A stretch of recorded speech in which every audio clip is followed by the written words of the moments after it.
Hello বন্ধুরা, welcome back to our channel Parineeta বিষয়ের চ্যানেলে তোমাদেরকে অনেক অনেক স্বাগতম। আর আজকে পুরীতে নেমে বিকেলবেলা হচ্ছে কি একটু বেরিয়েছি সমুদ্র পাড় দেখা, আর কিছু হোটেলের সন্ধান দেবো তোমাদেরকে কেমন কি বাজেটের মধ্যে। সমুদ্রের পাড়ে চলে এসেছি আমরা, পিছনে ঢেউ। আর এখন মোমো খাবো, চিকেন মোমো 6 পিস 50 টাকা বলছে। তো চলো ভিডিওটা স্টার্ট থাকো। এই যে আমাদের মোমো চলে এসেছে, আর হচ্ছে গিয়ে এখন পুরীর আশেপাশটা তোমাদেরকে ঘোরাচ্ছি। এরপরেই চলে যাব হোটেলের সন্ধান দিতে। এটা হচ্ছে পুরী সমুদ্রের পাড়ে বালির যে মার্কেটটা হয়, সেই মার্কেটটা তোমাদেরকে একটু ঘুরে ঘুরে দেখাচ্ছি। যে মার্কেটটা আর কি তোমরা সারা বছরই দেখতে পাও পুরীতে আসলে। সমুদ্রের ধারে এসে পুরো মার্কেটটা একটু ভালোভাবে ঘুরে ঘুরে দেখছি।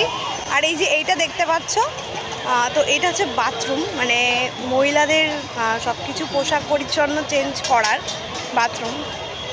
বেসিক্যালি রথের সময় সরকার এখানে অনেক নিয়ম শৃঙ্খলা করে দেয়, তাই পুরুষ মহিলা সবার জন্য এইসব ধরনের বাথরুমের তৈরি করে দেয়। এখন একটু ফুচকা খেতে এলাম, তো ও জিজ্ঞাসা করতে 10 টাকার কটা কটা দেখি। ও আমাদের ওখানে 5টা 10 টাকায় দেয়, এখানে 4টে 10 টাকা দেবে। এটা হচ্ছে দেবী মা লক্ষ্মীর একটা মূর্তি তৈরি করেছে বালি দিয়ে। এখানকার দাদারা অনেক রকমের মূর্তি বেশ কয়েকদিন তৈরি করেছে। হোটেল সাগরিকাতে এসেছি, তো এখানে এসে রুম রেট জিজ্ঞাসা করলাম 18 তারিখ থেকে রুম পাওয়া যাবে কিনা, যেহেতু কালকে সোনার বেশ, তাই অনেকে চলে যাচ্ছে এই কারণে। আর এরা যা রুম রেট বললো, বাজেটের মধ্যে আমি কিছুই দেখলাম না। তো যারা বাজেট হোটেল খুঁজবে, মানে এই বছর রথ তো চলেই যাচ্ছে, সামনের বছর রথের জন্য জেনে রাখো আগাম। তো এইসব হোটেল বাজেটের নয়, ভিতরে একদম বাজেটের হোটেল। এই হচ্ছে হোটেল ভজগোবিন্দ, তার পাশে আছে হোটেল গ্র্যান্ড, তারপরে এগিয়ে যাই আর একটা হোটেলের উদ্দেশ্যে আমরা। এই হচ্ছে হোটেল সুধা। এখানে রুম রেট অনেক চাইলো, প্রায় একদিনে হোটেল সুধা। তো এখানেও যা মোটামুটি হোটেলের রেট দেখলাম, তো এটা হচ্ছে বাজেট হোটেলের মধ্যে কিছুই না, মানে এই মুহূর্তে তো এমনি হাই রেঞ্জ, তো বাজেটের অনেক ঊর্ধ্বে।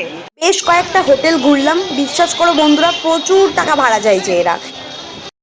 এখন আমরা স্বর্গদ্বারে আছি, মানে সবাই জানো আশা করি স্বর্গদ্বার যে শ্মশান। তো এসে এখানে শুনলাম যে পুরীতে নাকি উল্টো রথ টানতে গিয়ে ভীষণ বড় অ্যাক্সিডেন্ট হয়েছে, প্রায় 70-75 জন মারা গেছে, কারোর চোখ নেই, কারোর মাথার ঘিলু এরকম হয়েছে। তো শ্মশান ফাঁকা নেই, ফ্রিজে পর্যন্ত রেখেছে মৃতদেহগুলোকে। তো দেখে মানে কেমন একটা লাগলো। তো আমরা এখন সমুদ্র ধরে আবার চলে যাচ্ছি, আর কয়েকটা হোটেলও দেখলাম, তোমাদেরকে সব জানাচ্ছি ভিডিওতে পুরোপুরি ভালো মতো করে। সাথে থাকো বন্ধুরা, ভিডিও দেখতে থাকো। সমুদ্রের পাড়ে এসে গেছি, বাড়ি ফিরবো বন্ধুরা। বাই বাই, পরবর্তী ভিডিওতে তোমাদের সঙ্গে আবার দেখা হচ্ছে। প্রচুর শেয়ার করো, সাবস্ক্রাইব করো।